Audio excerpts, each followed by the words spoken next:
sommes là ce matin dans le cadre de la remise des ouvrages au WADA, un don fait par l'UNIDA, l'Association pour l'unification du droit en Afrique, qui est une association internationale dont le siège se trouve à Paris.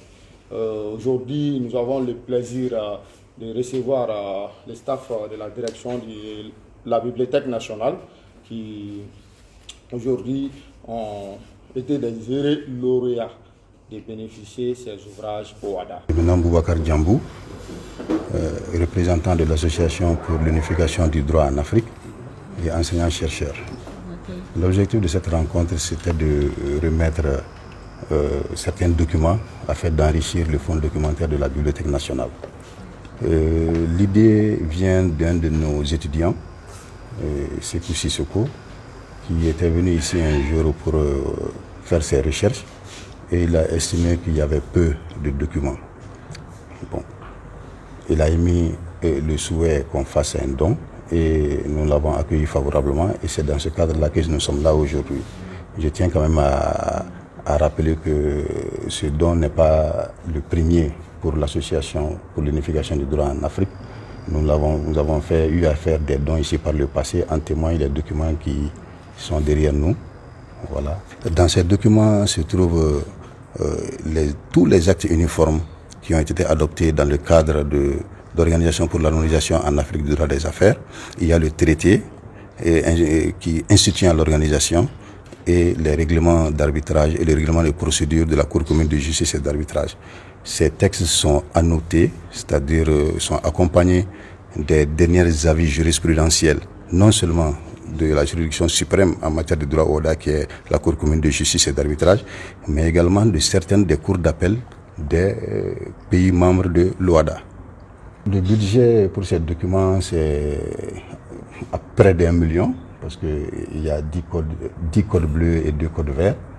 Voilà, c'est un don modeste, mais j'ose espérer que quand même c'est un début, c'est une avancée. Et j'espère qu'il y aura d'autres dons. Bien évidemment, j'appelle vraiment les intéressés, les lecteurs, les professionnels du droit à venir exploiter ces documents-là. Parce que l'objet de ce don n'est pas que ces livres dorment ici sur les étagères, c'est qu'ils soient exploités et que leur exploitation aboutisse, du moins débouche à des productions scientifiques. Voilà. Bon, pourquoi pas, peut-être dans un avenir proche que des commentaires des juristes maliens intègrent, n'est-ce pas, ces documents-là. C'est mon plus grand souhait. Bon, comme vous l'avez remarqué, les livres portent le nom de la couleur qui est constituée de la couverture. Voilà, le vert, on l'appelle le vert, le code vert OADA. C'est le premier code annoté et commenté sur les textes de l'OADA qui a été publié. Ensuite, il y a eu le code gris, qui n'est pas là aujourd'hui. Et après, le troisième code qui est sorti, c'est le code bleu. Voilà. Donc, leur différence, c'est non seulement d'abord les éditeurs. Le code vert est produit par Juriscope, le code bleu est produit par Jury Africa. Ensuite, les auteurs. C'est un collectif d'auteurs qui est à l'origine de ces deux codes-là. Et voilà, chaque auteur a un collectif d'auteurs différent.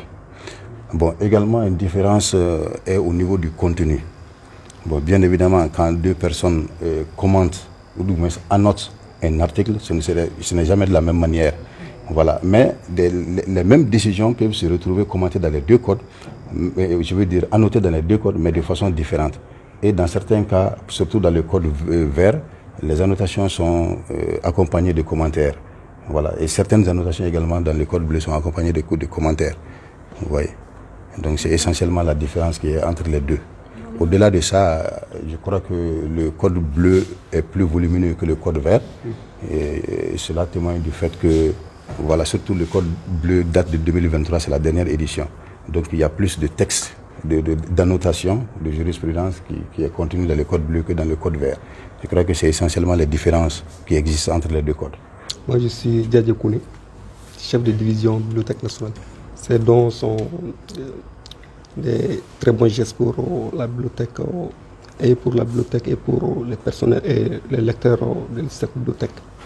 Et surtout parce que les documents les plus sollicités par les lecteurs de la Bibliothèque nationale sont des documents de sciences sociales les documents de droit, d'économie, de politique.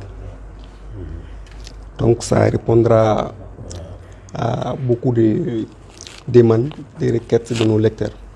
Pour les générations d'aujourd'hui, j'invite tout le monde à s'intéresser à la lecture, à lire beaucoup et à noter. Et on ne doit pas se limiter à la simple lecture, on doit écrire aussi. La meilleure façon de maîtriser la connaissance, les données, c'est d'écrire. Et c'est en écrivant, en voulant écrire aussi, qu'on se rend compte du niveau de sa connaissance. Et c'est en voulant écrire aussi des données qu'on a recours à d'autres documents. Donc, il faut lire et surtout écrire.